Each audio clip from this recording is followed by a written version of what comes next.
on Tuesday, we did the lab, right? Essentially the global route lab. And today we do the lecture on the detailed route.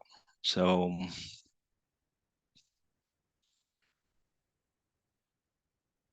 if you have question regarding the global route or previous lecture, you can ask question during this lecture as well.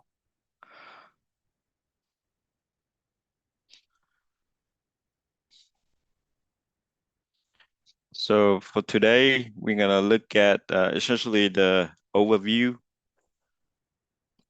mostly regarding to routing, the topics that we have touched so far, and look at what are the objective, right? What we try to achieve with routing, and specifically with the detail route, and look at what's the step that involved for the detail routing, and look at some of the DSC example or things that we should be aware of regarding the detailed route. So essentially for practical purpose, right? So things that, when you go out and you start doing the work, then you're gonna face those challenges, and then get familiar yourself beforehand. It's gonna be very useful. Um,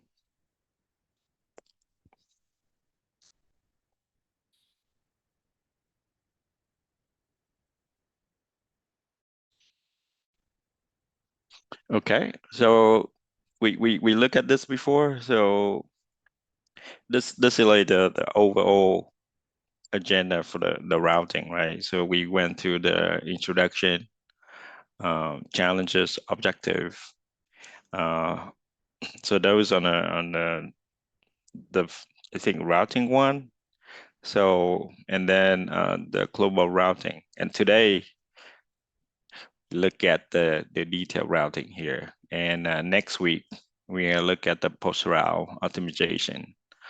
Um, And for VR optimization, if we have time, we can look at today and 10 as well. So these we can lump into the detailed routing if we have time. Otherwise, we're going to cover that next week. Uh,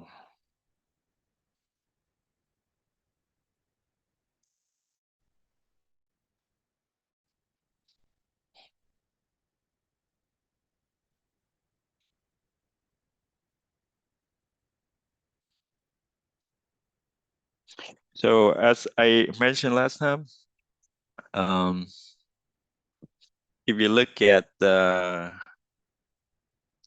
flow, right, we have the place design as an input. We go to the first stage of routing is a global route, where we put down where we divide the chip into what I call G cell, right? Global cell, routing cell, and then somewhere in between global route and detail route, we do the track assignment, right? It's depend on the router, but essentially you take that the result of the global route, you know, uh, change that, do a track assignment, and then go to detail route.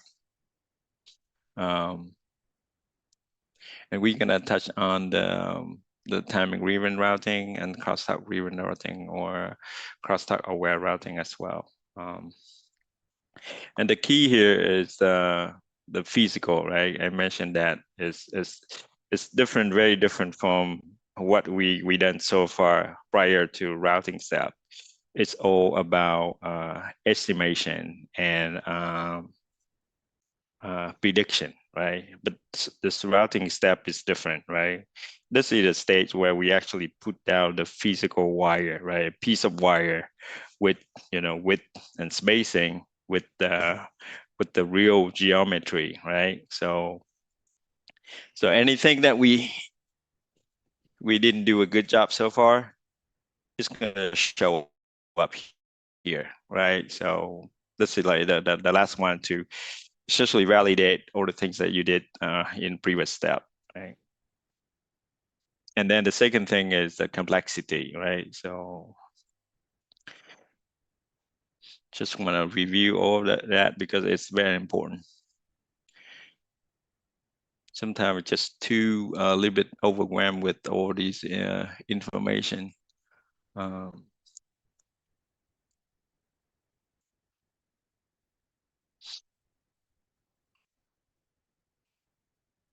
so again, we talk about the design complexity, right? It used to be the design used to be like just a few thousand gate, 100,000 gate. Now it's like millions, right? Millions and like billion of transistor. So just the magnitude, the complexity of the design just, you know, exploded, right?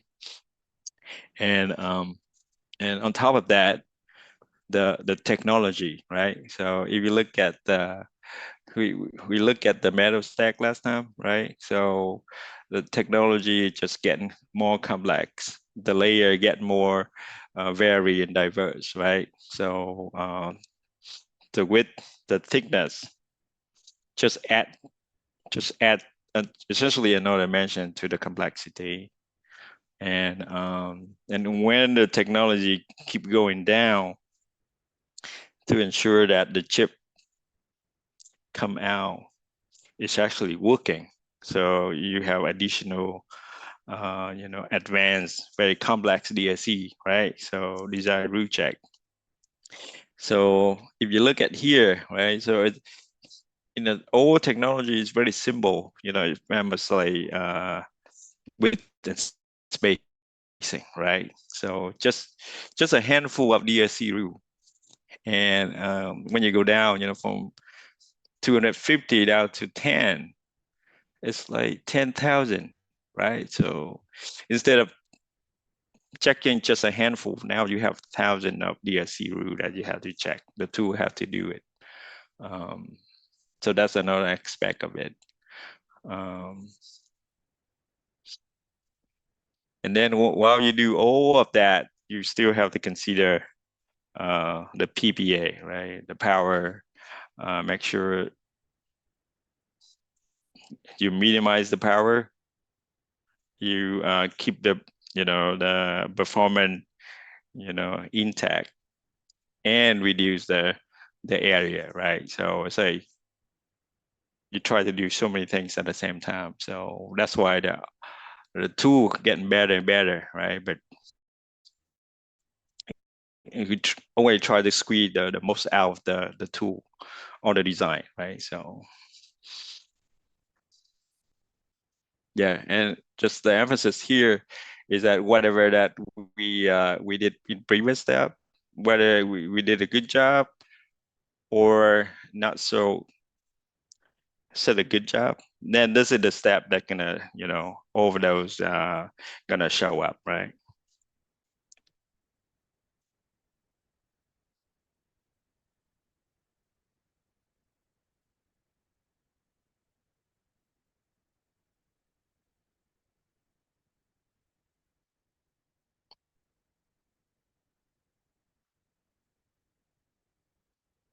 Uh, yeah.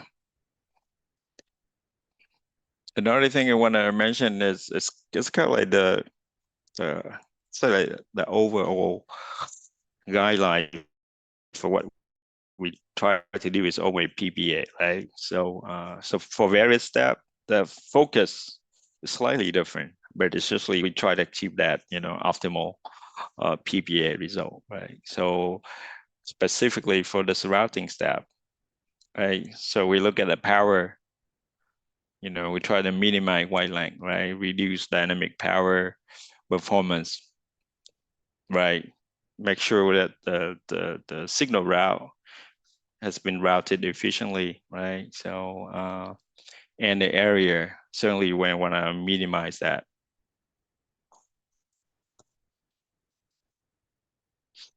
Okay, so that's the just a few slides just to go review what we did so far. So So we're going to look at detail route specifically here.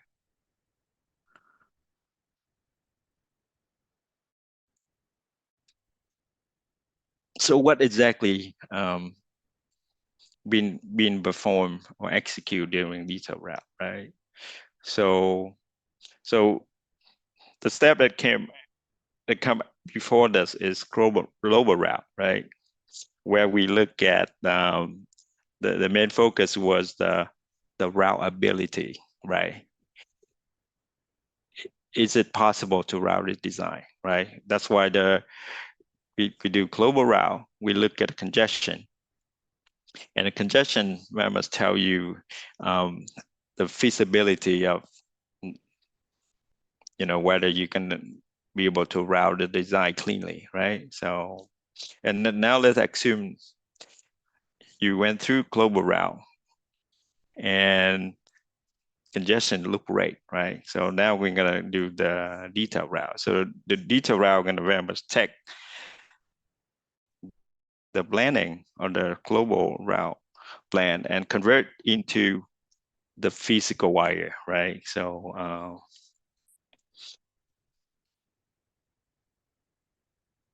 that's two things I want to mention here is when you convert the global route into, let's say, track assignment, right?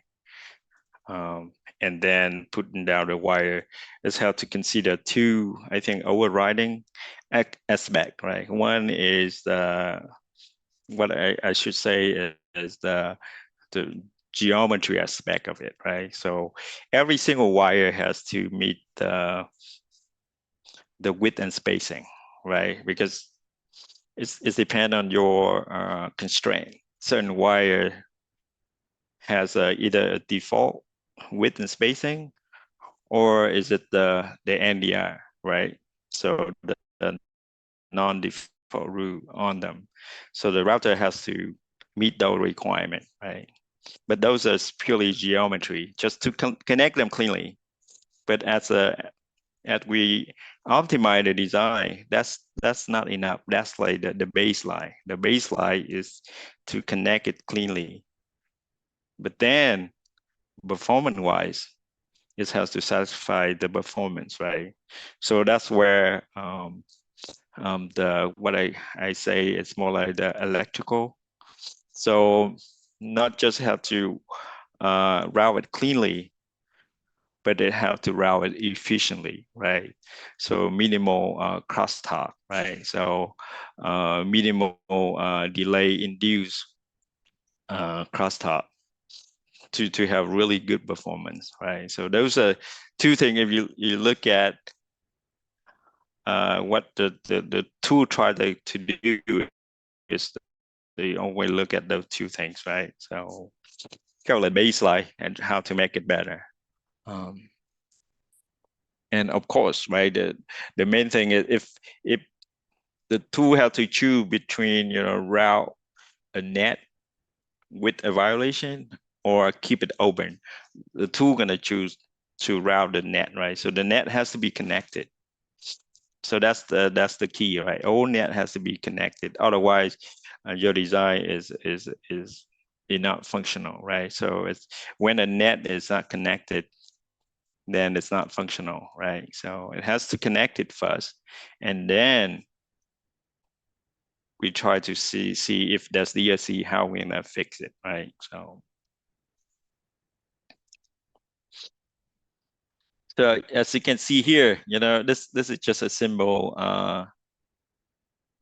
picture on the left here.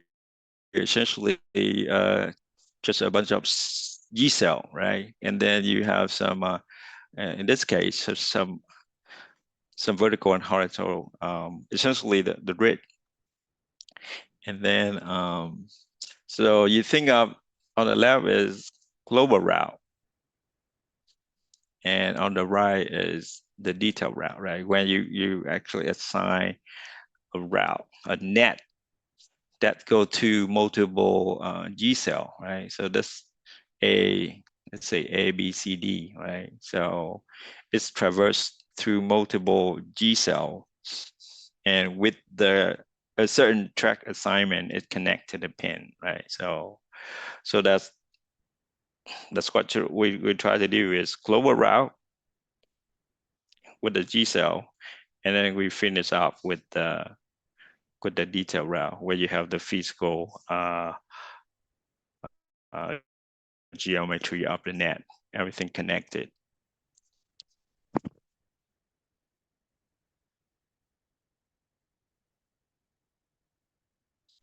Okay, so the key here is, yeah, you have to keep in mind all nets to be connected, right? That's the key. That's the goal.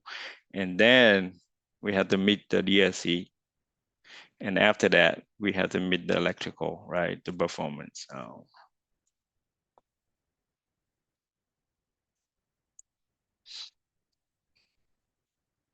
So there's like one other thing I want to add here is that we mentioned about the global route and detail route.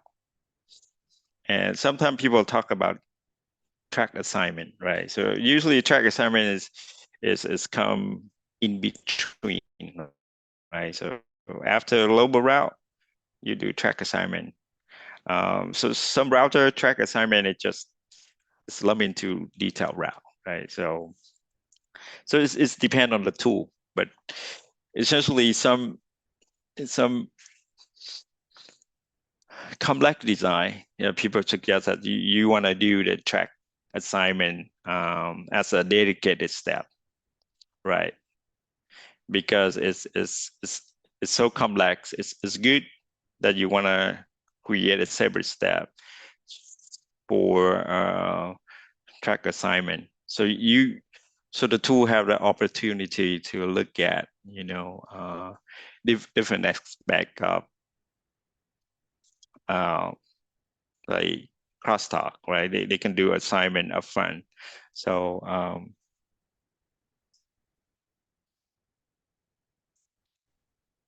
right, as I'm saying here, right? So if a design is complex, it's good to run track assignment separately because it can look at the signal delay, the crosstalk, and anything that relate to the process, specific. So if you look at here's just an example, right? So on the top portion here, so if you look at the horizontal line, so we have like 1, 2, and 3 here. Those represent the tracks, right? Horizontal track, and you have the net segment, right? Let's say A, B, C, D, E. Those the net segment we try to route, and that's a kind of like a ray box here. That's represent a blockage of some sort, right? Either routing blockage of certain layer. In this case, in a single layer, we example we're looking at here, or just a placement blockage, right? Essentially, we can't route to it. So the track assignment, gonna try to see, try to optimize it with a given number of tracks. Can I route? Can I assign all these net segments using the existing tracks that we have, right? So here on the top portion we have all of these net segment assigned to certain track except for A, right? So A is unassigned. Essentially, we don't have enough room for A, right? So that's where the tool come in and say, wow, can they do better, right? Can they uh, arrange the net segment in such a way that I can make use of all the track resource, right? Or the routing resource. So as you can see here, So let's see. Uh, so if we look at the bottom track, it's essentially the same. We have B and E, right? B and E occupy the same, lower track. And then D, right? Essentially, yeah, we swap C and D, right? By swapping C and D, we make room for A, right? So this is a very, very simple example of what the tool try to do, right? It's look at the routing resource, it's look at the net segment that has been uh, global route for this. Let's say, assume this is just a G cell, right? It's go through or a channel, right? So it has been global route and how the tool gonna do it, right? So you try to optimize, make better use of the current resource.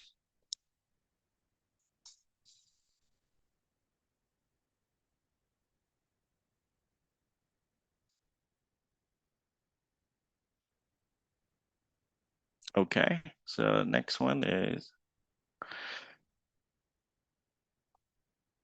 another thing that available uh, to us is, you know, essentially for, for simple design, you can just let the tool run it, right? Just go in, treat everything, all the net, after the CTS, the tool come in and just route, treat all the net equally, right?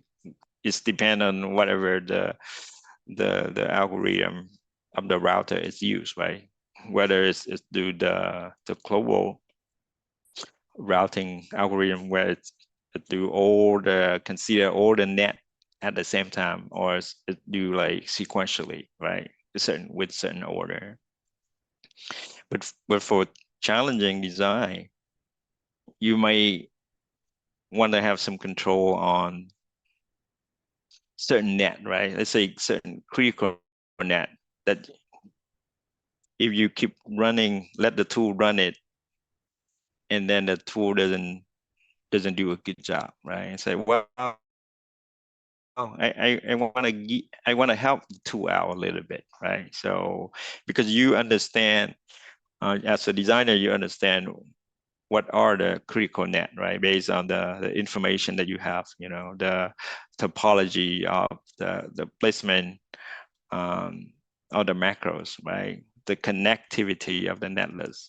So with those understandings, say, wow, these net will be uh, critical net, right? So we want to tell the tool, hey, um, how how you can route these net cleanly, right? So multiple way you can do it. You can tell the tool, wow, route these net first, right? So that's one way, right? Because if you let the tool prioritize these critical net, they route first. So when they are routed first, that means they have more routing resource available to them, right? So the tool can make better selection for the tracks, right? So they end up, cleaner route, right? So and you can actually control, these net uh, similar to like clock route. You can add the attribute to these net. Say I prefer them to be a certain layer, right? And having you understand which layer has it's depending on what your requirement, right? You know which layer going to give you the best bang of the buck, right? So faster, so minimal delay, right? So you can control that, and then if these net happen to be in a certain very congested area, you may say, "Wow, I route it first," and instead of routing with the minimum spacing, maybe you give it, extra spacing, right? So because, down the line, more likely they're going to have the crosstalk induced delay, right? So, but understanding all of these in the design, you essentially help out the tool, help out the router, right? Say, yes, do these first for me, right? So the bottom line is you don't have to let the tool do everything automatic and then expect uh, the result to be good, right? So that's for simple design.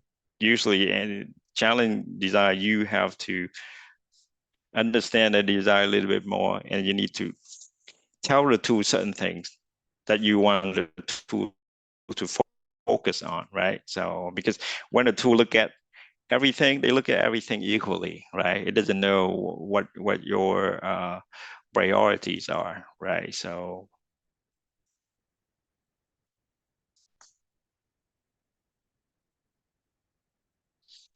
okay. So what exactly uh, things that the router has to look at or consider, right? There's so many things. So I'm gonna try go to some of them. So I think when you run through design and you face the DSC, you understand them, right? So as I mentioned before, so when the router put out a wire, it has to meet uh, width and spacing, right? It, it- so if you look here, the top picture here is a minimum spacing with let's say it's a minimum width, right? So it's just a standard. And then when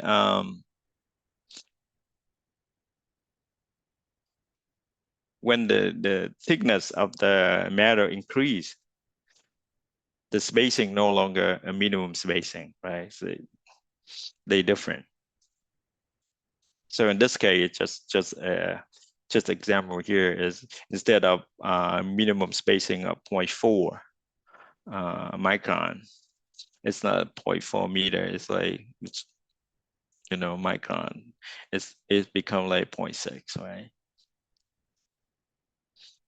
And then when you have two of those thick layer, or somebody call it fat marrow, then the spacing requirement e- even higher, right? So essentially you look at like a table, right? Depending on the width of the marrow, the spacing gonna be it's it's not gonna be the same. It's the requirement gonna increase, right? Thicker marrow and how long they run parallel, right? So that's the two things. In this example, it doesn't have it, but I think I have on the next example, and I think I want to ask you. I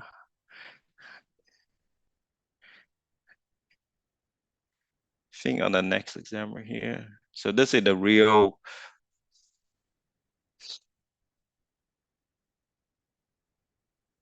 So this is one of the, yeah, I think this is a real DSC syntax, right? So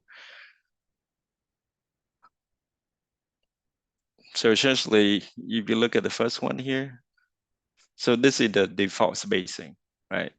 So it doesn't have any requirement. That's the minimum spacing of 0.228, right? So anything has to be more than 0.28, right? Or equal 0.28. So that's the bare minimum requirement as you see here, right? So and then the second one is also 0.28 with the length threshold of 1, right? So essentially for short fat marrow, even though the thickness of the marrow is more than minimum width, but because it's too short, then the requirement is still the minimal spacing, right? It doesn't affect that much.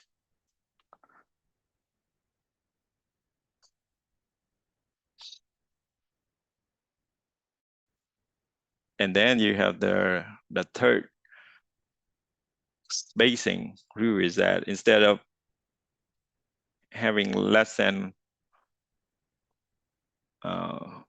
here's one, if the metal is 0.5 to 9.9, then the spacing requirement increase, right? Instead of 0.28, it's 0.23, right?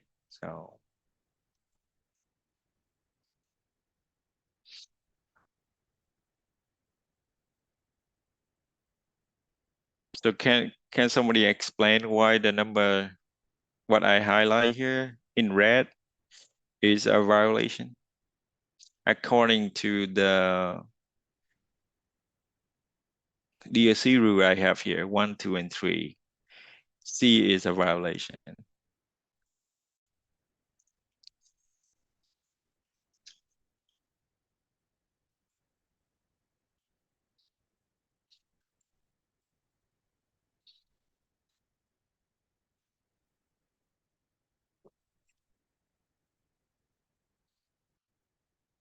You can type in the chat if you want.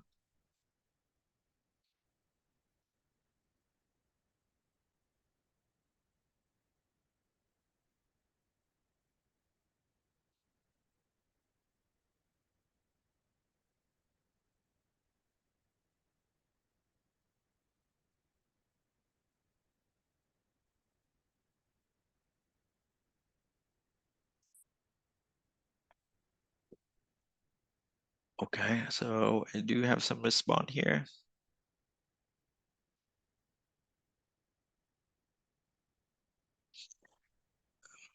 So the first answer is that because the width is larger than 1.5, but the spacing is lower than 0.23. So essentially saying that's violate the rule number 3, okay? And let's quickly say violate rule number 2. Uh,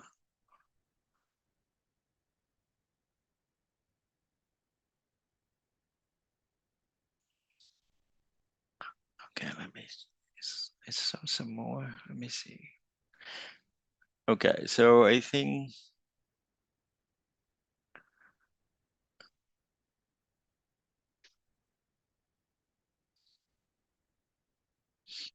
so it's violate rule number 3, right? This one. So the width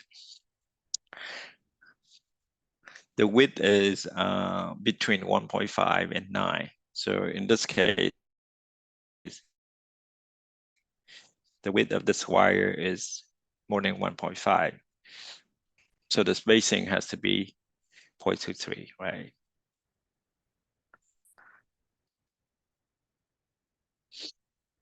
So rule number 2 is different. Rule number 2 is applied for B here, right? So C violated because of rule number 3, right? So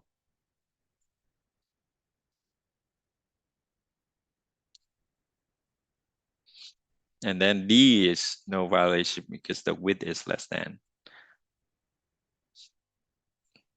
right? So okay. So those are usually the most common DSC is the spacing, um, width and spacing, right? But now with the smaller designs, some of the rule is very extremely hard to understand. Even when you see the violation, you have to read the rule deck, make sure you understand it. It's like end apply that sort of thing. It's very complex.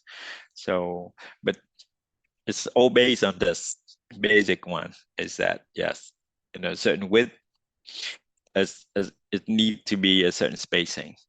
So the idea is that um, thicker metal need a wider spacing, right? So kind of common sense. Okay.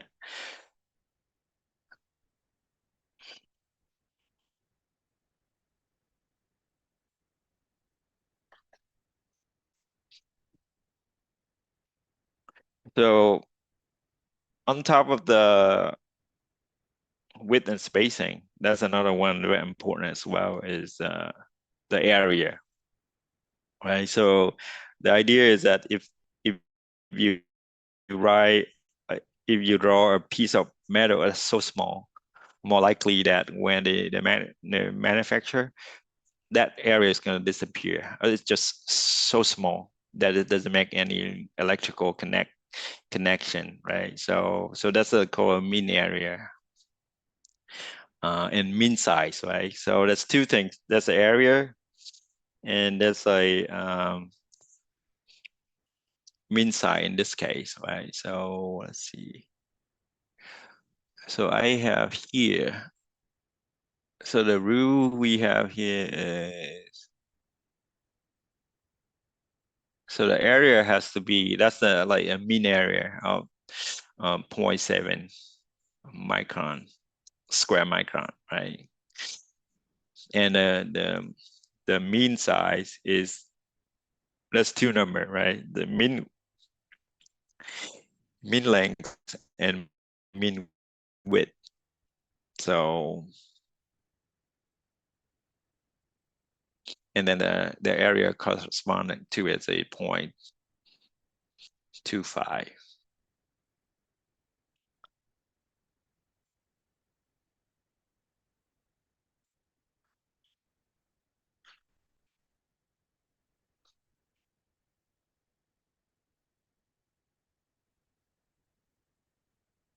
So while looking at A here, let me see. So we have X is zero point 0.4 and Y is 0.14. So by calculating the area, we get 0.56. So the mean size, okay, right? If you look at X and Y for length and width, so Y is right at it, 1 point, yeah, it's 0.14. X is a little bit larger than the minimum length. Oh, is it X?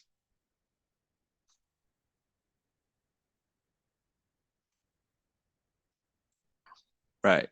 So we good on the mean length and mean width. The area is good. But how about the area? The area is only 0.056. So it's less than this. So that's why it has a violation here, right? So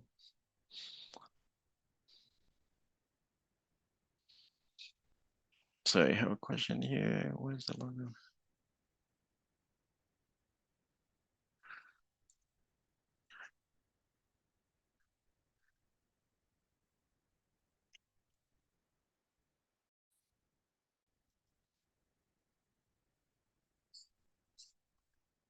Okay, so I'm going to interrupt here a little bit. There's a question about why usually if you look at the table, not just the spacing, the width and spacing table. That's that's the width of the metal and then the spacing. But there's also there's another um, dimension which is what they call a parallel run, right? So, so if the longer the wire run along the other wire, then the spacing even higher. Right, so it's essentially stricter requirement, and the question is why.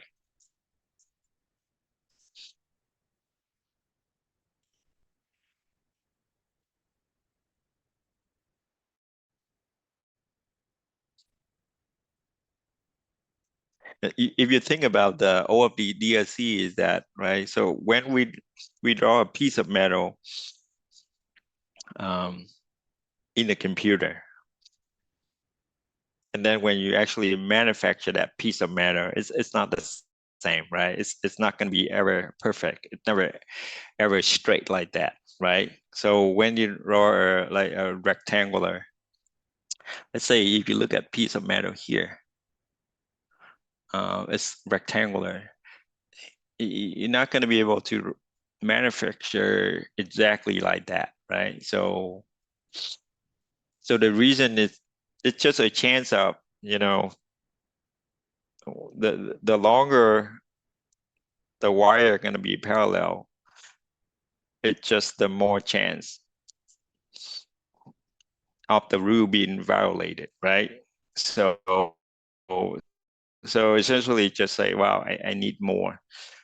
And it's more spacing between those two, right? So it's all about the probability, right? When you manufacture something, what the chance of that piece of geometry gonna hold that shape as in the computer, as what I call as drawn, right, in the computer. So So Tian, I can try to add to it. So if you think of the manufacturing process, say if I should annotate. So you have metal 5, for example. When you manufacturing, you will create, say, if there are 2 wires. At first, you deposit metal 5, right? And then if it's 2 wire, then your photoresist will be shown on the surface, and then you will wash away the little piece in the between, right? And as a result, you have 2 wires, right? So you have spacing between them. If this length is short, then it is easy to remove this middle part. But if length is very long, right? Imagine how much time you have to remove the middle part, right? So now, if this spacing is very small, but it takes longer for you to etch away the metal in between the 2 pieces, then you will not be able to cleanly divide this wire into 2 wires. You remove, but some area maybe it's not removed because of too small and not removed enough, and it could create short or create some problems because of the spacing is too close together. So that's why a long wire you need to have bigger spacing than a short wire. If in the past you don't have to do that, but as you go smaller and smaller in features, you're forced to do that. I hope that explained a little bit more clearly. It's related to manufacturability, so that's why it's length-based DRC spacing uh, in the newer technologies instead of just a single spacing. all right, I'm thank done. you, Phil. Yeah, yeah. So yeah, let's go back to here. Let's see if somebody can explain like number C, why its areas is violated and the mean sign violated as well. So essentially C is both area and mean size violated. So given that X is 0.3 and Y is 0.2.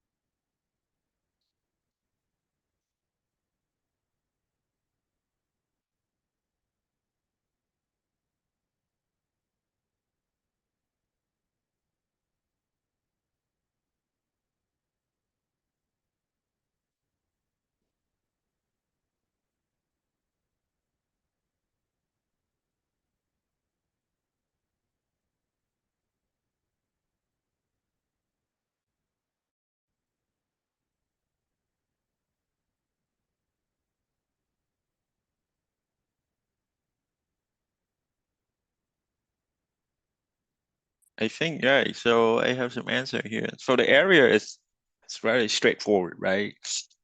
So you look at the area and you look at the rule for the area. If it's less than the rule, then you violate it, right? In this case, 0.054. The requirement is 0.07. So clearly the error is smaller than that. So we violated it. How about the mean size though?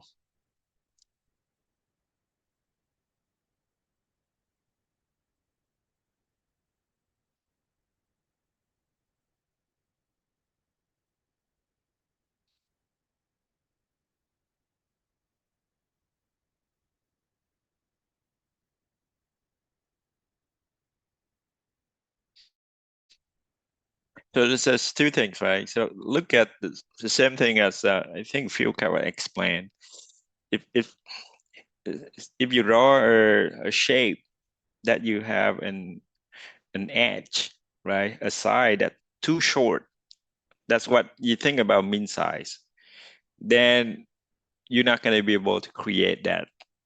Essentially, it's not guaranteed to reproduce or produce that piece of that's edge right there. So that's what mean size is, right? So if you have a an edge, right, either X or Y too short, then it's not going to guarantee the shape gonna be you know honor, right? So one way to look at it is just so in this case, if you look at it, so they say Y is 0.2. So from here, so more likely that this piece, this edge right here is too short, right? For sure, it's less than 1.4. So essentially, in this case, we have this edge and we have this 2 as well. So it's just essentially too short.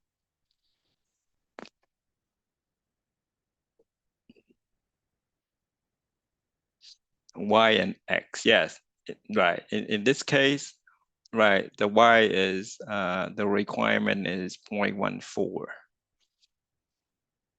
And you look at the Y that we have here is 0.2 from the bottom to the top. So clearly this one is less than 1, right? So more likely it's like 0.6 or 0.5, right? So let's say regardless, it's less than 1, and it's less than 1 is clearly less than 1.4. So clearly it's too short in a y direction. And if you want to like nitpick a little bit more here, it's exit always too short as well. So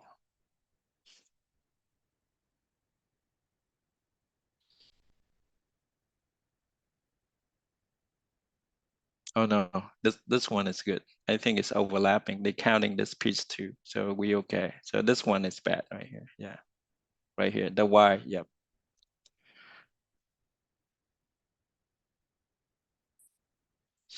Okay. Just essentially give you something to. So we look at the, let's see, width and spacing, area and mean size. Um,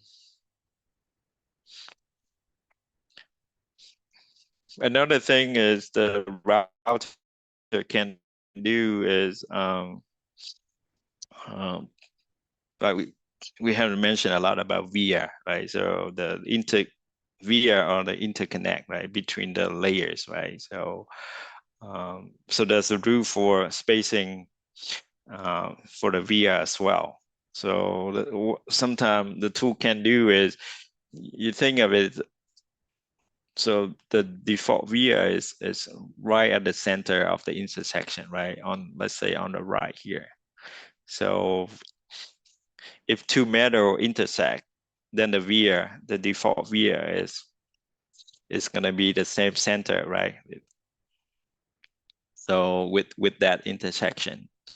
But sometimes because of the DRC, right, the tool gonna just off center via. So one way to do it, if you look at this intersection here, the via is off center, right? Because of this via, right? So So the tool going to be able to look at those and change, modify it, right? Or pick a different via, right? So in the technology file, usually you have a selection of via per layer, you know, you have a layer, and then the tool sometimes can create new via too.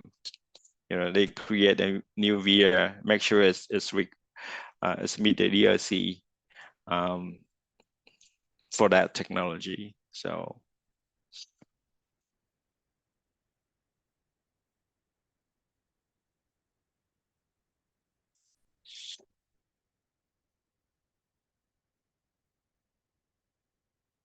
So the next one thing we mentioned is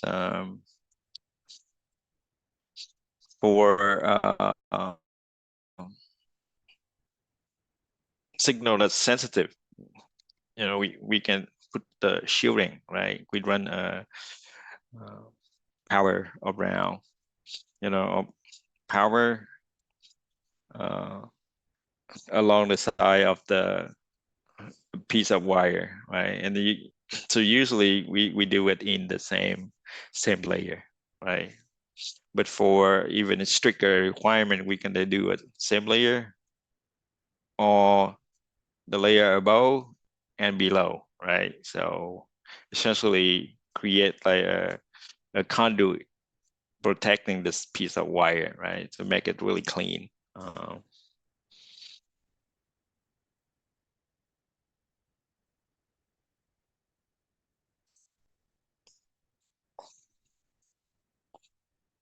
Okay, so see, same thing here, but for instead of a single net, sometimes you have a bus, right? And then you can put a shielding on a bus as well.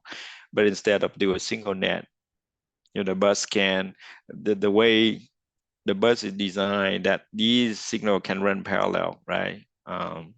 Then you don't have to shield every single of them, right? Some of them can be kind of like bundled together. So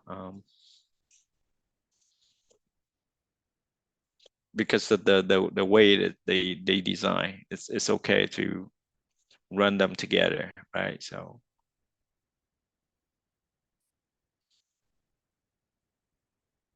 and I think here, so remember in the previous lecture and then in the lab we talked about the a couple of things that are very important, right? The crosstalk aware and timing, well, SI driven and timing driven routing, right? So, and we kind of like wondering what exactly those the tool actually try to do, right? So some of the technique that the tool try to do for, let's say, crosstalk aware routing is look at this one, right? So can somebody explain why this actually help? Let's say the first picture over here. So why is that actually help with the crosstalk?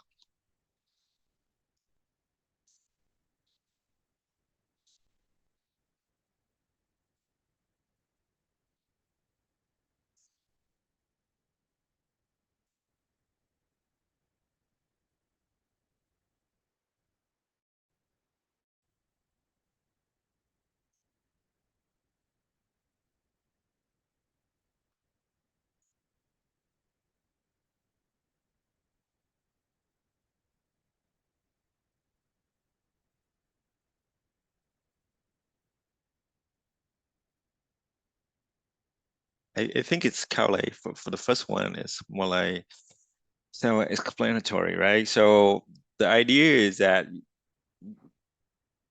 you get away from the noisy area, right? So that's the key. We don't want the wire to be in the noisy environment, right? So if we know those areas noisy, we want to get away, stay away from it, right? So that's the thing, right? So say, hey, you know, if I know this area, it's very noisy. Stay away from that. I'm not gonna run my wire through that area, right? Stay away from that, right? So the shaded area here, yeah, let's say it's a noisy area, and then I'll stay away from it, right? You can put routing blockers or certain create some sort of instruction obstruction. So the tool say, yeah, don't go there, right? So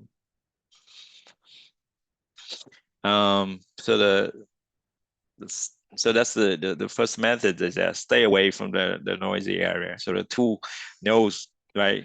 And they prioritize maybe the longer wire, but it's cleaner wire, right? So the second one here is for you can use the spacing, right, or extra space.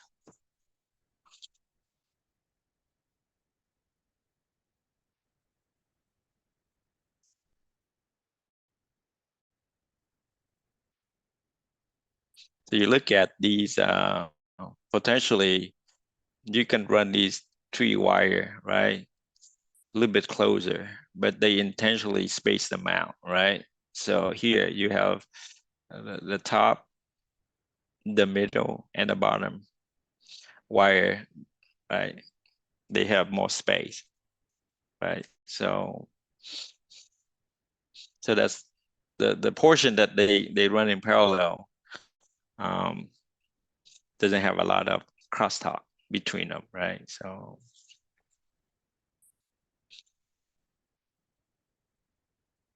And then the third one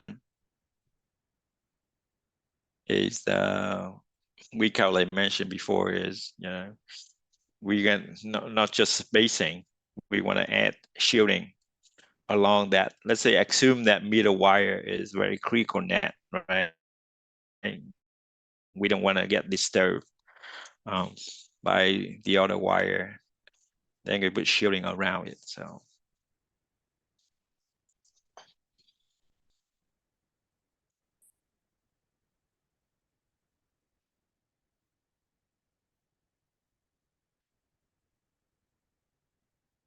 I think I have one more slide. Then we can take a break. So let's see here.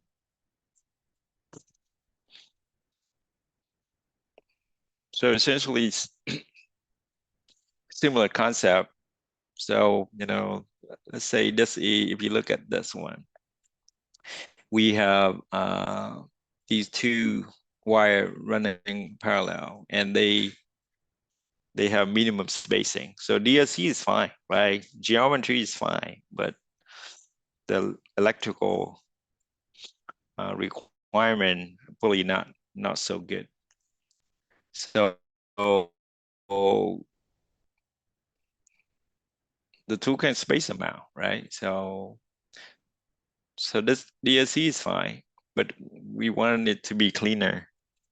Then we can space them out, right? So that's one method. And then the second method is what I call net ordering. So so I think I want somebody to look at the second picture here and tell me what exactly the tool tried to do to make it better.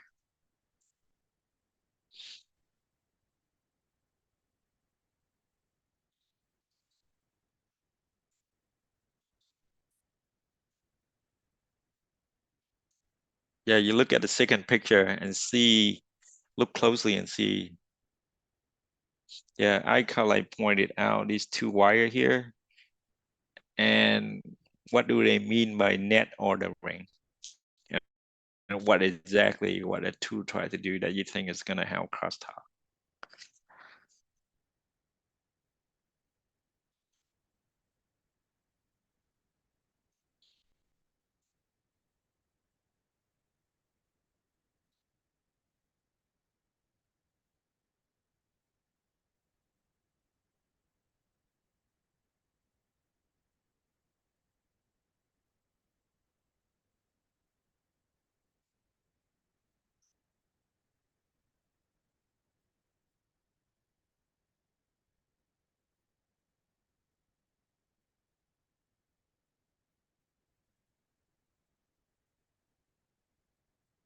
Did somebody answer yet?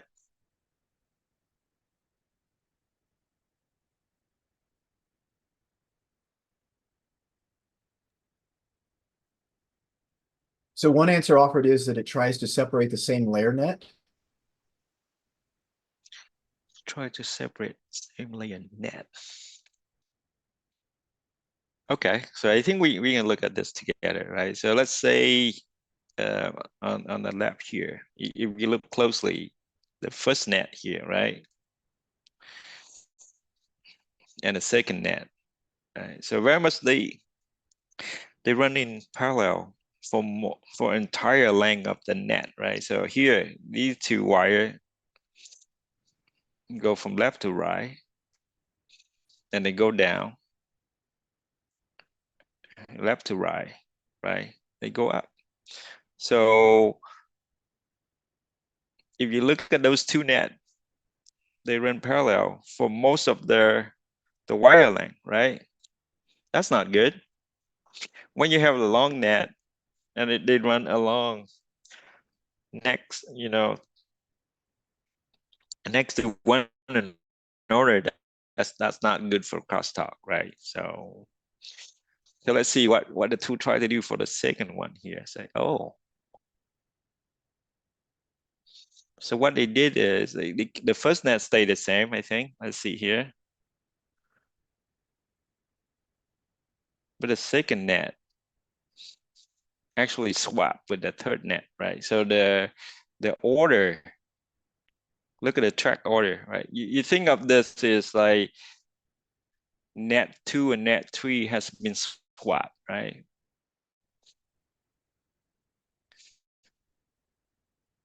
So net 1 and 2 no longer one right next to the order, right? So it's been swapped.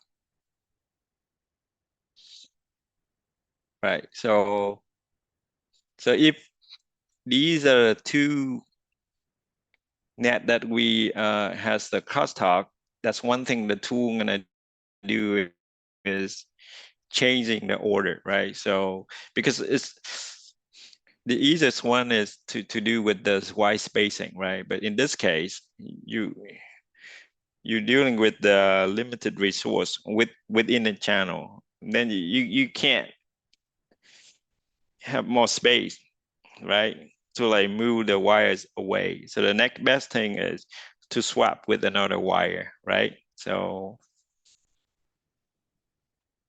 that's what I call net ordering. So you can look at all those tracks and you try to swap them, right? The one that not so critical. So instead of run all the way, now it's like the net only like 50% in parallel instead of like 90%. And sometimes that's good enough for you to pass the whatever the violation that we're looking at.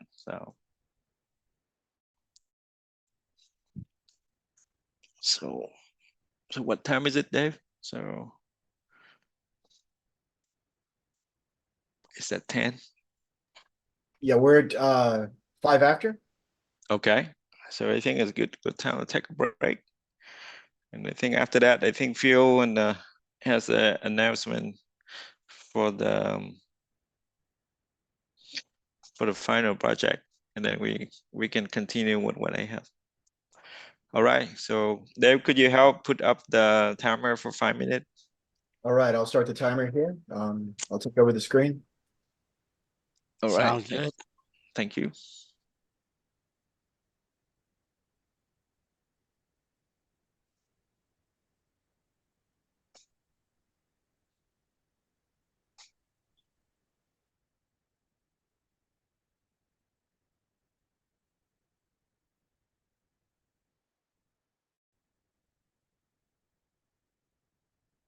And we'll be back in 5 minutes, everyone.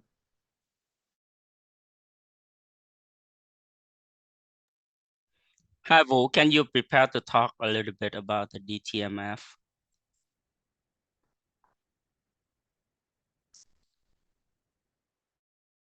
Yeah, sure, I'm Phil. All right, thanks. You had a file, right? Can you share? Yeah, I have a file I can show and then you can talk about it. Oh, sure. Thank you, Phil. Yeah.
We'll be coming back in about 30 seconds.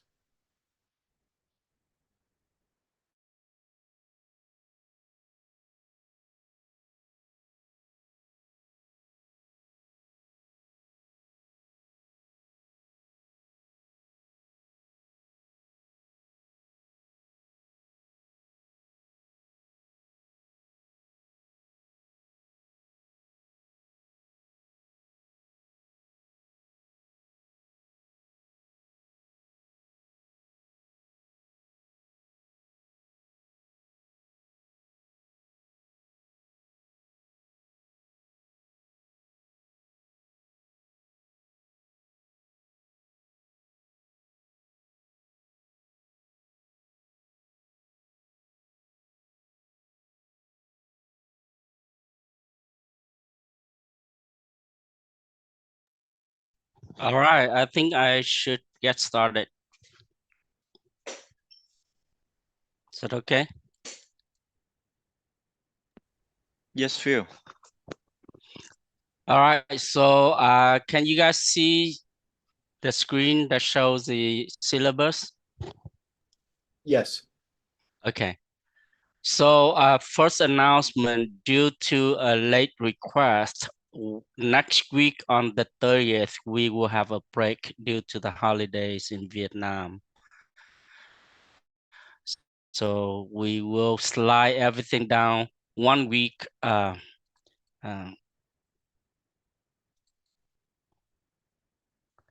So we'll slide everything down 1 week. That means that instead of 2 reviews before the project due, we only have 1 2-hour review and office hour. So we'll try to do more reviews as we go along the work week, the week 22 to 25. During these, hopefully Tien will have some minutes that we can review as the students are aware of what they need to do the final project, which we're going to announce today. Then we'll do more reviews here, and then the final review before the project is due on the 19th of May. This is when the project is due. So there are, I should, so there are 2 assessment. One is a final project that will count for 60% of the grade. I should have shared the other one. And there's another, the theory test that will count for 30% of the grade. And then 10% of the grade is for attendance. So the grade of attendance will be just divided by the number of total lessons, total lectures, and multiply by the number of lectures that you attend. So in all, they will represent 100, and so we'll have that. Okay, so I don't know if we have already went through this. So the final work week, the week 26 is when we review, and the 19th is when it's due. After that, we review the results of the final project, just so that students can learn more about the project, so the answers and everything. And then on the 24th, we have an in-person theory test, which is going to be in person. Is going to be well, managed by different locations, and this is going to be an open book.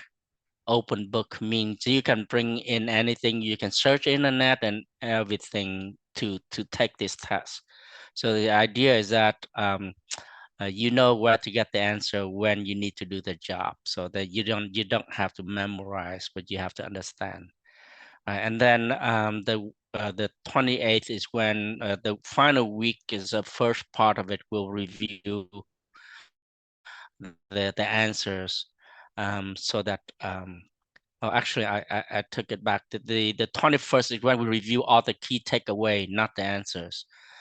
So whatever we need to review before the theory test, we'll make sure you understand them all. And then the final week, the first part of it, will review all the answers so that you can take away the correct understanding if you miss the questions. And the 31st is when we have certification award and celebration. Okay, any question in here? Có câu hỏi gì về chương trình không? Còn không có câu hỏi thì Hey Phil, you mentioned that the break is a week. It's more like just one day, right? Just Tuesday. We just skip one Tuesday.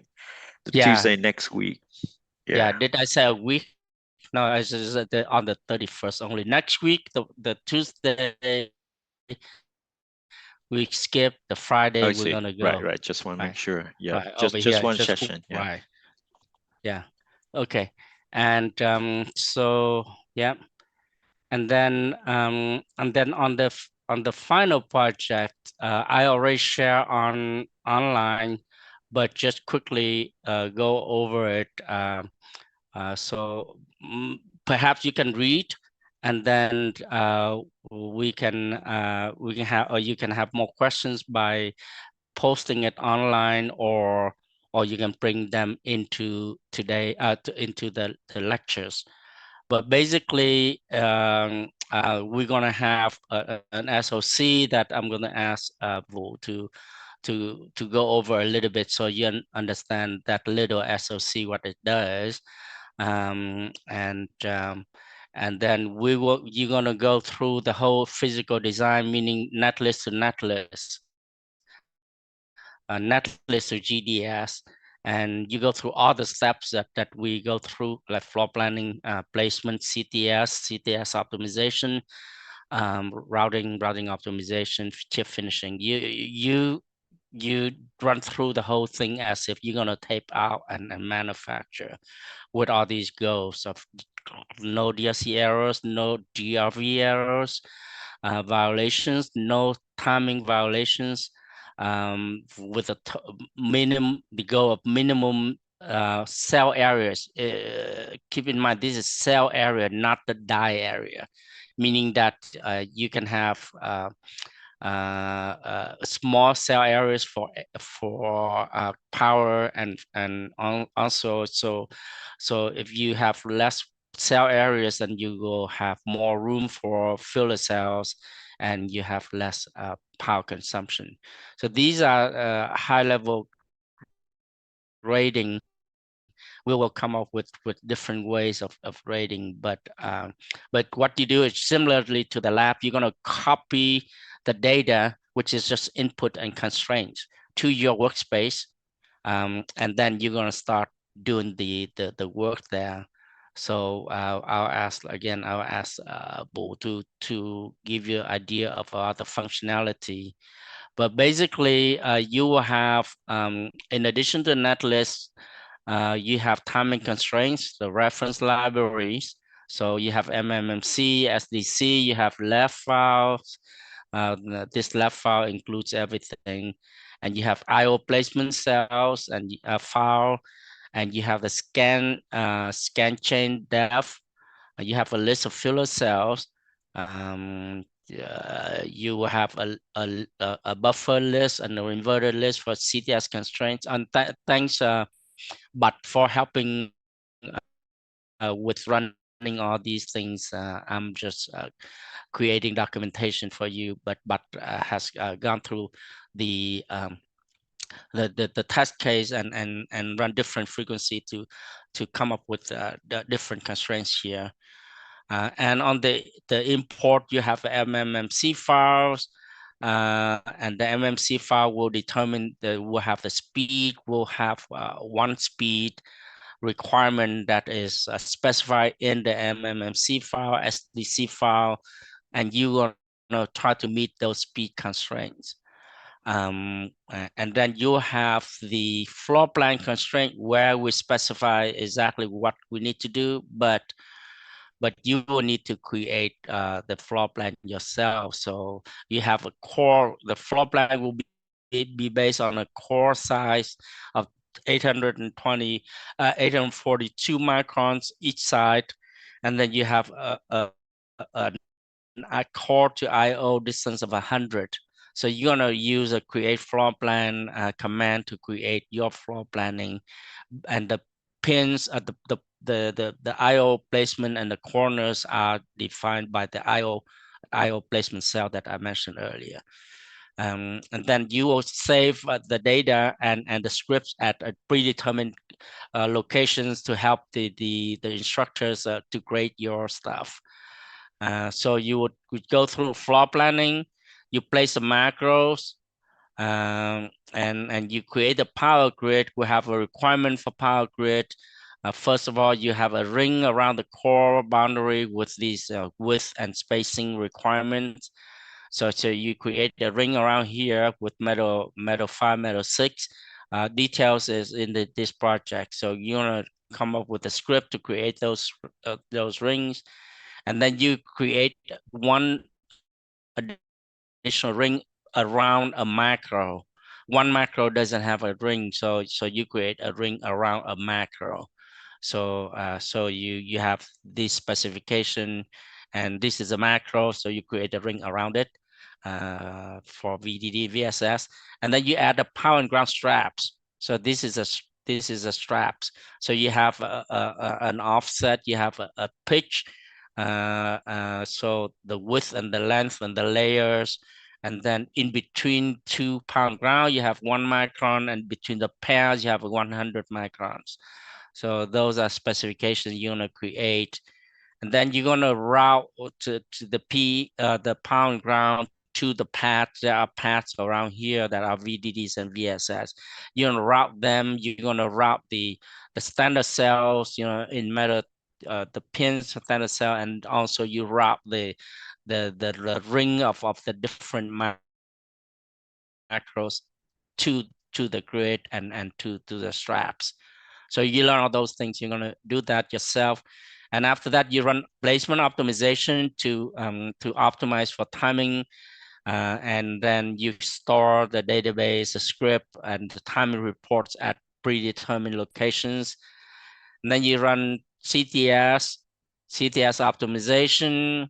Each of the steps you save the database and the script and the reports, and you do the route, and after that you route optimization to to fix timing, and you run the chip finishing, and you export the design. These that you haven't learned yet. By the time in a few sessions you'll learn them all. So at the end, you finish them all, you meet all the requirements, and you generate the final database in one place called final, so that for ease of requirements. So these are the duplication of the final export database. But you save them, and then you generate something called quality of result in an HTML format, and also in the text format.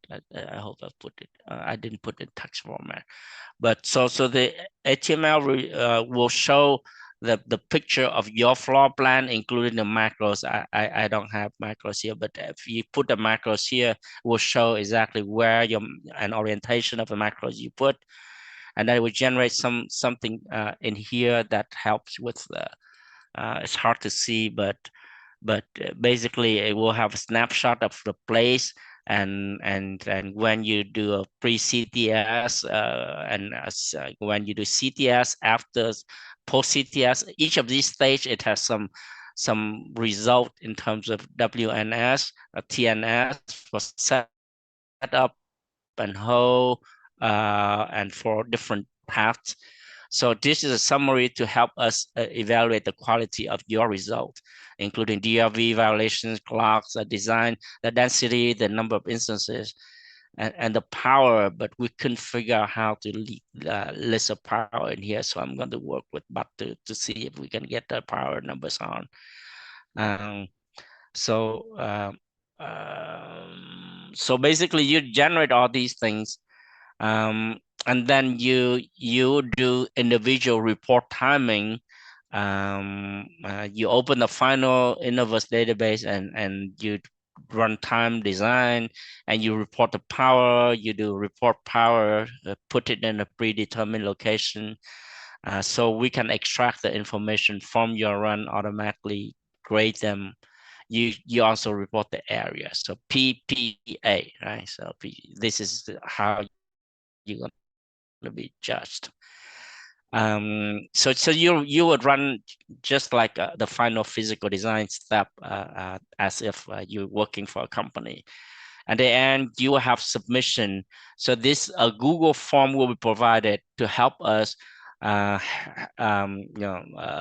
determine where your runs are, and with different questions to help us rate the result.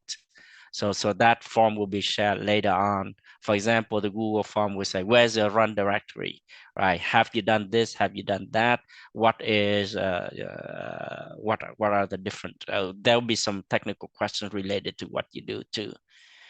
And then at the end, you run through all those things with the SDC and the floor plan already determined for you. And for extra recognition, you will do two things. You have an option, right? You can increase, you keep the same floor plan, and you increase the V clock one frequency. You learn what that V clock one is. And then you increase the frequency until you cannot increase anymore, and you record, hey, this is how fast I can push a design with the same floor plan. Or two, you can keep the same frequency, but you maximize the core density by shrinking the design to smaller and smaller until you cannot route anymore. So those are the two different things that you want to do.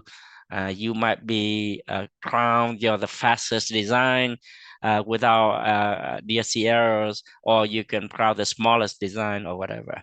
So that's overall, that's just an introduction of the project. I don't want to spend a lot of time here.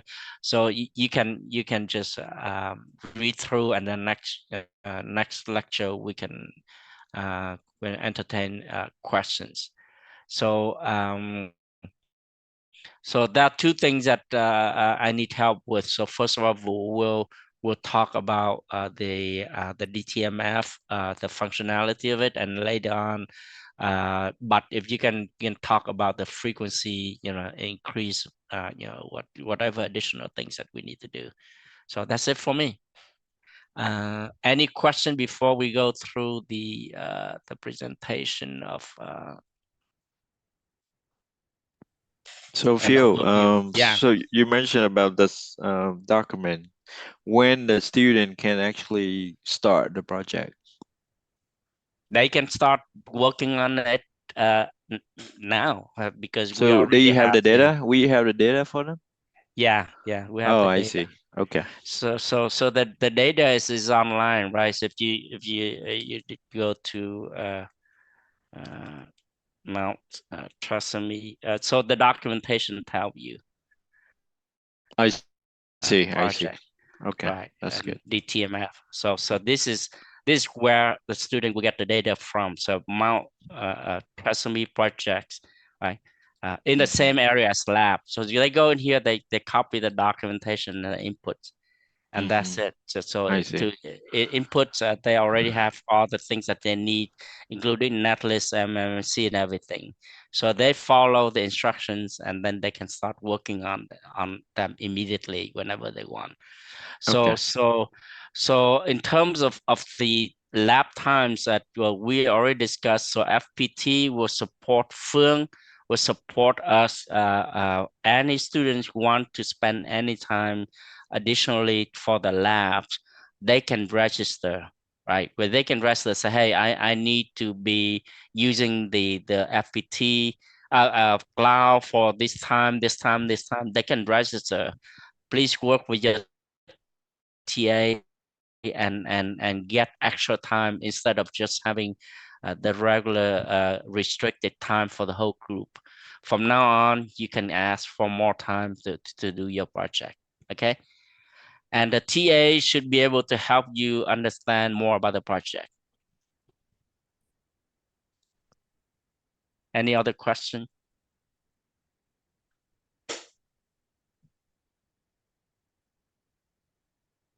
Okay, Vũ, you can. Okay, I'm Phil. So my name's Vu. I am going to give a brief overview of the DTMF. There's a misspelling there. Receiver IC. DTMF stands for dual tone multi-frequency. Can you go to the next slide? Okay.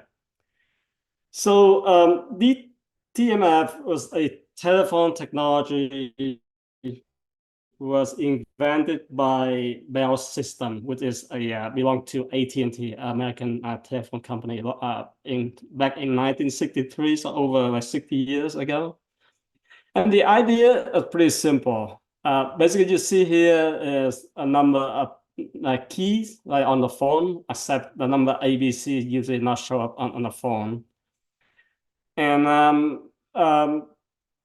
every time the user press a key, it generated two different tone or two different frequencies, like where the term dual tone came from.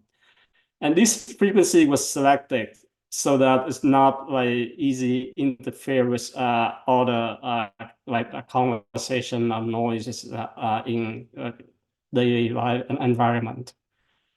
And the chip, like this is a chip called the DFD generator, like MT5089 that chip rather. It's basically used to digitize the tone into a they use a technology called a postcode modulation. If you're taking like digital signal processing course, you probably know what I'm talking about. And when I digitize, the numbers being sent, and then the data is sent over to the network. And in this diagram here, it shows the example of thinking about two phone, identical phone. One have a DTMF generator, and also have a DTMF receiver. So one a user dial it, press the keys, the phone number, and then it will this tone will be captured and digitized and sent over to the communication link or network, and the receiver will decode it, and then from that it will identify the number who's calling, right? And some phone also display the number of the incoming phone who's calling. So this has been used in the phone at home, at work, or in a public for many years, in the past like 6 decades or so. This technology no longer used in cell phone today. Today that we actually use different technology. We encapsulate the dial number into the packet and send over the network, right? So this, but it's still used in some public phone and other applications like safety or even phone payment. But it's not, again, it's not used on cell phone today. Okay.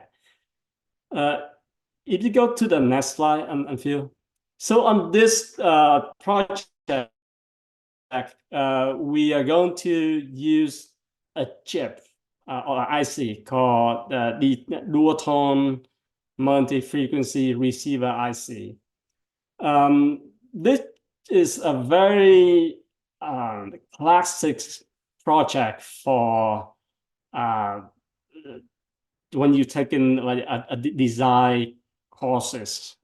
This is a very classic project. It's classic in a way that it's rather simple chip, but this is a chip that the student can do from A to Z. And when you complete it, you feel like you have been able to complete design a chip yourself. So this is very classic. It has been used for over 30 years, if I remember correctly. When I was in school, this the chip similar to this. Actually, we had a team, but we also wrote the RTL as well. It's not exactly the same chip, but it's similar. But since with using also the DTMF technology as well. Anyway, so on this chip, it uses 16 DSP. This is the brain of the chip, if you will.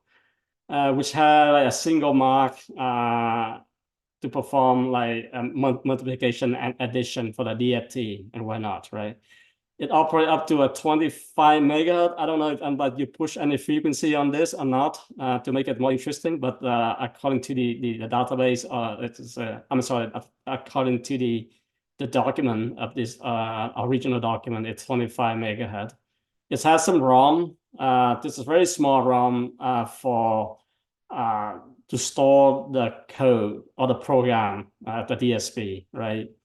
And it have also less than half of a kilobyte of data RAM, or we in computer architecture we call this like scratch RAM, meaning that the RAM that the core of the DSP use temporary, right, to store temporary data when it calculate this sample. And it have what we call a system RAM, is about half a kilobyte system RAM at the bottom here to store the input sample. So it also had a DMA for moving data between the peripherals and the memories. That module on the left, the future poet, the SPI, that's a serial interface that where we see the data.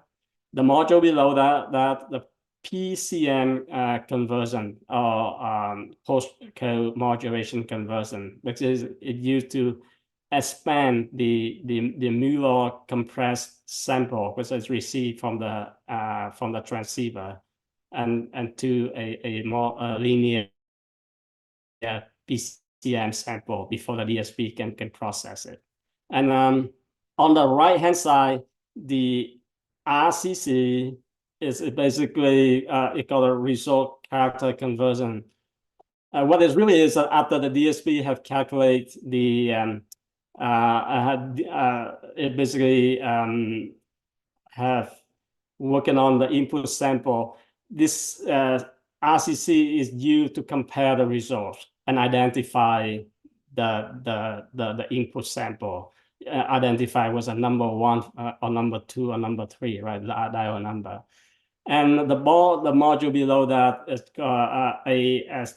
CII digit register. It basically hold just a simple register, a bit to hold like the character, like number 1, 2, 3 to A, B, C, D, and then it send it out to the host processor, either display it or start with the communication. On the next slide, I think I'm very much, it just showed the data flow where the data start coming in from the transceiver to the SPI, and the DMA would move in the data to this PCM conversion module. When the PCM conversion module complete, it will accept the DMA request, and DMA will move data to the sample RAM, and DMA will signal to the DSP, say there's a sample RAM available, there's a new sample in the sample RAM. DSP will load the sample RAM and start with running the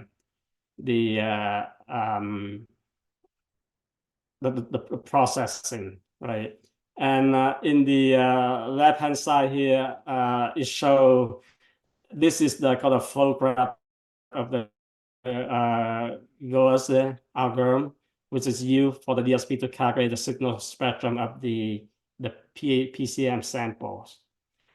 The results it will put into the RCC module. Again, this RCC module we use to identify by comparing the result, the DSP output with the data restored in this to compare the outcome.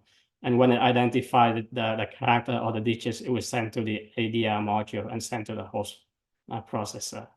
So this is a very simple process, but I'll tell you what, today, like an advantage to you for the AI chip, for the face recognition, for instance, it's more had a lot more power processing, it's more complex, but the flow is very similar.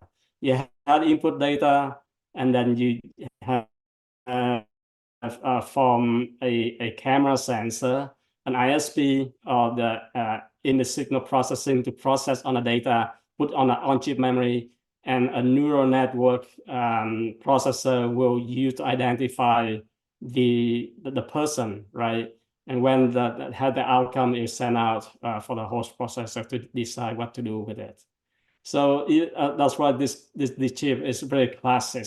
It looks simple, but it's any complex system also look very similar to the chip. Later on, when you get a chance to design more complex system, you can relate back to this. This is a very basic step.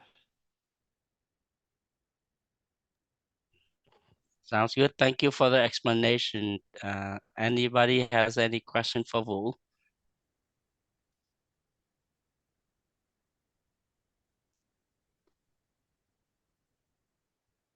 All right.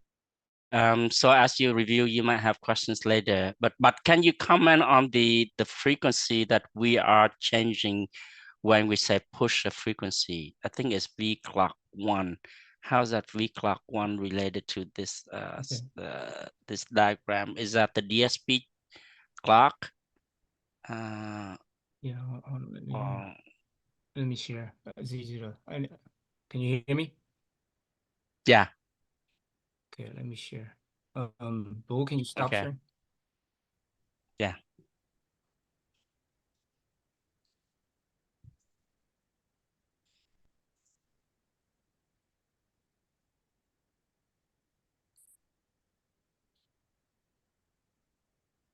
Can you guys see my screen?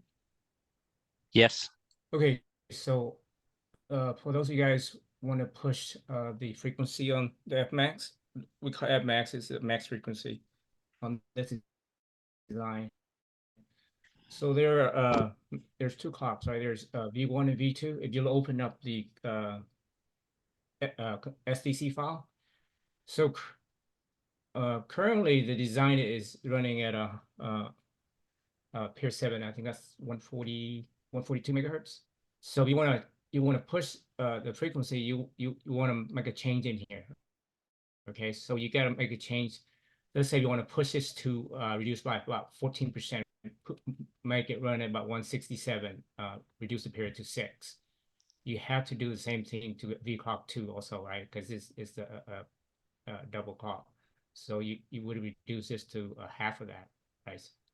And also you need to scale also the input delay and output delay. So your period, you change the period to reduce the delay, and you leave the input delay, output delay the same, then you're going to have issue at the interface, right? So if you reduce it by 15%, you need to reduce input output delay, scale it at the same percentage. So all the input output delay here. So if you reducing whatever the amount, so you reduce by 20%, you need to reduce the input output by the same amount. Okay, so that you don't have violation at the interface. Any questions? All right, and that 140 megahertz, the 7 nanosecond. What is that? V clock 1? Is that the DSP clock? Is that the yeah, I'm not clear on that. Yeah, this is the one main clock, and this is the it's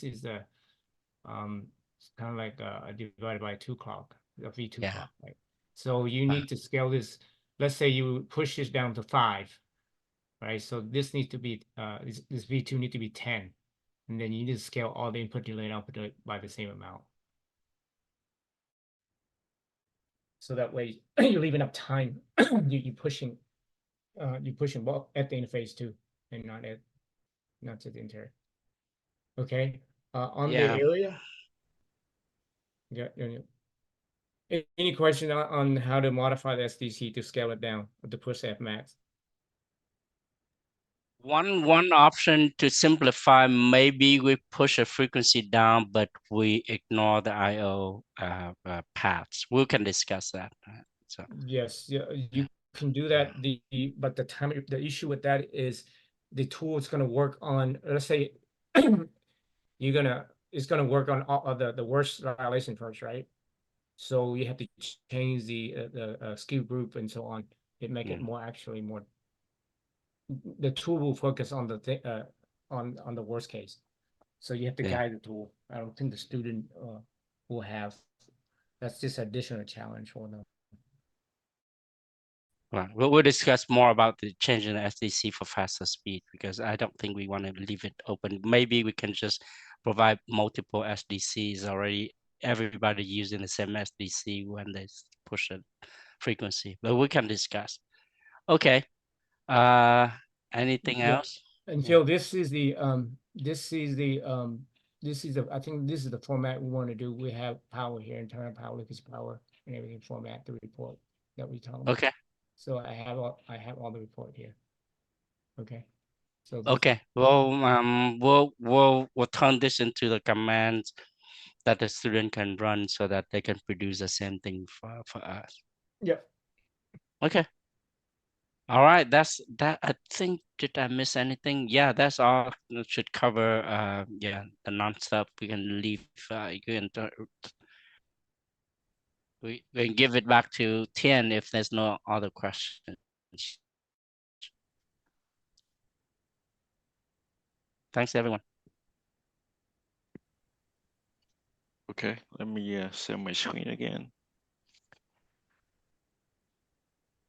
Give me a second here.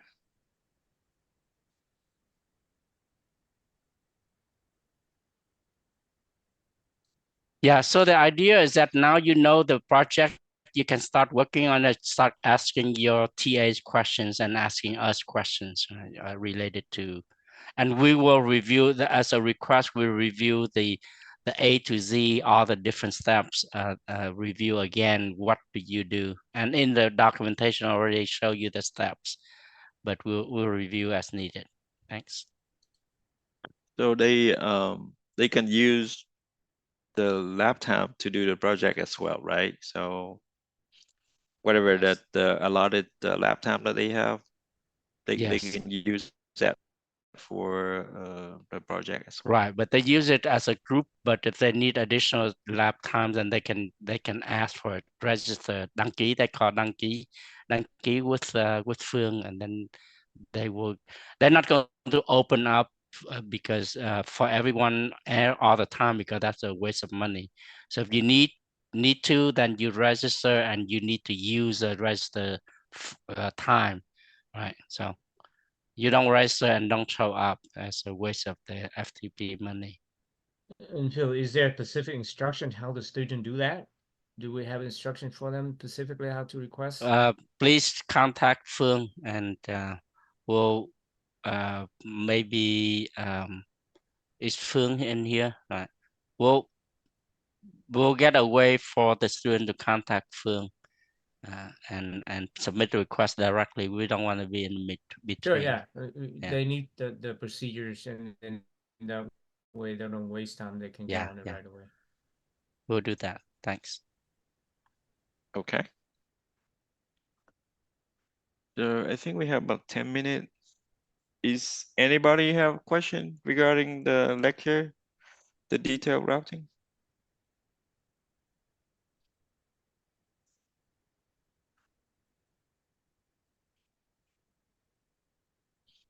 Did I share my screen yet? Oh, not yet. Let me do that.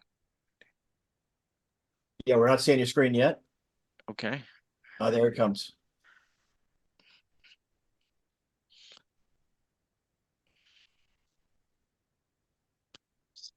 So I think I was on this crosstalk aware. So maybe I'll do one more slide and then we done for the day.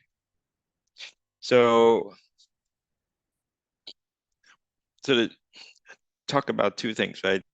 The crosstalk or SI aware or SI rerun routing, and then another one that we touched on was the timing rerun, right? So so as we mentioned Ripley last time, is that's only a cost function, right? So one of the objective was to minimize the white length, right? And but sometimes the minimal white length doesn't give you the the performance that you need. So so that's always a trade-off between those. So but again, if you look at the space, the critical timing space, usually only the tiny portion of those net or critical net is tiny, right? So for those critical net, we can prioritize timing over the wide length, right? So if you look at the picture here, essentially it's the a trade-off between the delay and cost. So usually what I have here is if you look at the source, let's say look at the first picture here. So this is the source, and then you have 3 target, right? So and with different topology, the tool going to calculate what's the cost, right? The cost here is the wire length, right? So if you sum up all of these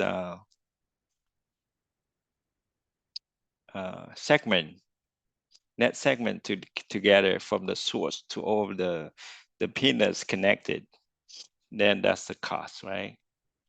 So the picture A here, you have a really high cost of 20, right? So very much essentially, instead of sharing the net segment between the pin, this one very much you go directly separately from the source to each of every pin, right? Essentially, you build a separate tree to every single pin. So so that's why you have really high costs, right? So the wire length it just add up. But then one of the benefit is because of that, the radius, which is the longest, the longest segment, it's just the longest, one of the longest one from the tree, right? In this case is 8, right? So you have 6 here plus 2, that's 8, right? That's the radius, right? So that's essentially that's your worst case, right? That's the longest one is 8. And then you look at B, and this one is you have the lowest cost. Essentially, this one is one of the case that we're looking at before the Steiner, the minimum spending tree, right? So you come up with a way to connect all the net with the minimum wide length, right? So in this case, every segment it get reused, right? The next segment is connect to the previous one, and then connect to the one after. Essentially, you reuse all of these. To get to this point, you have to go to the other one. So if you add up the total cost or the net length in this case is 13, right? But because of the minimum tree, the radius is pretty high for this pin here as well, 13, right? So, and then C is somewhere in the middle, right? So C is like, wow, I don't have to go completely separate, build separate net segment for every single pin, or I have to combine, come up with a minimum spanning tree. It's somewhere in the middle, right? So I think that's where the router gonna come in and say, not every single net segment is critical, right? So the tool have to look at, say what they're gonna prioritize which net segment that timing critical, and they're gonna do that separately, right? So this is one of the things that the tool look at. So whether you get the minimum wide length or you optimize the net segment for minimum delay, right? So I think that's it for today. I want to conclude it here, and then next week we can talk about so next week we have a break. So remember, next Friday we're going to talk about the optimization, right? What happened after we run detailed route, and what additional step we essentially involve in detailed route.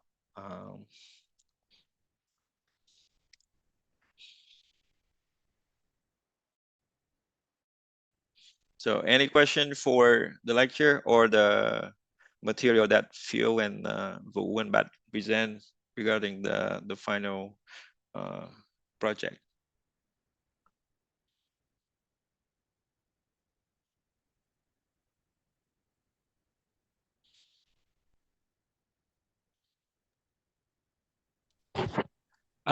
Mọi người có cái final project như vậy là đã hiểu rõ chưa? Nếu mà hiểu rõ rồi thì cũng cho biết, chắc là giơ tay lên, hoặc là can someone create a poll? Understand, cần phải hiểu rõ cái final project với lại cái kỳ thi lý thuyết, cũng giống như tất cả các điểm.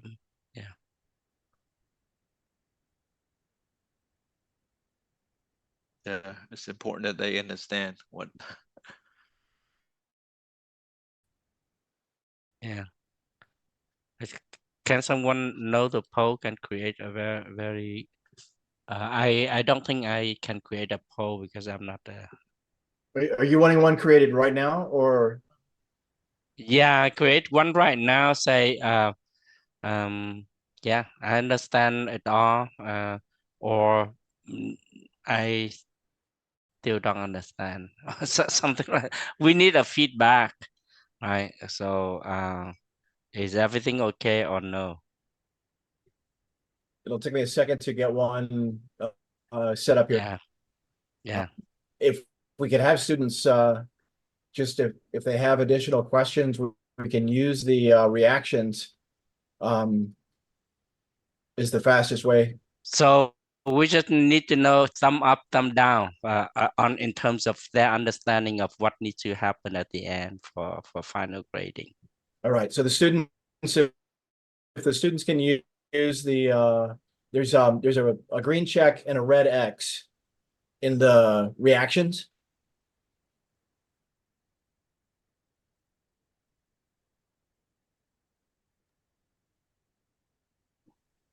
I don't know if you can look at everything or not. The poll is easier, yes or no, right?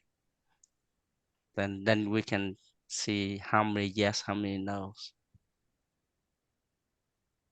All right, polls just aren't immediate instances set up with our license of Zoom. So the fastest thing, I'm working on it while I'm speaking, but the fastest thing is the students can look at their the reactions at the bottom of the screen and choose a green check or a red X. Okay.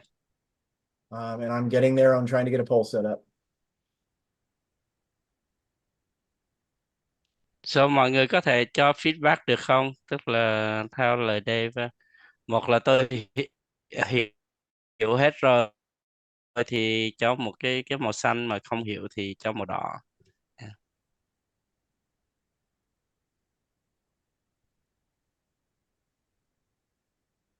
How come it's not available to me as a presenter? It's not available to me either. I don't see that. I'm working on it right now. I've locked and no one else can get into it because I'm in it. And because of the new process in Zoom, it's going to take about 2 to 3 minutes. Okay, thank you. Okay, then I think we don't want to hold up. Okay, that's fine. We'll get a poll in the classroom or something. Okay, thank you everyone. Thôi hẹn gặp mọi người tuần sau. Chúc mọi người nghỉ lễ tuần sau vui, và hẹn gặp lại thứ Sáu tuần sau. Okay, all chào mọi người. Okay, bye everyone. See you guys next Friday. Okay. Bye bye. Bye.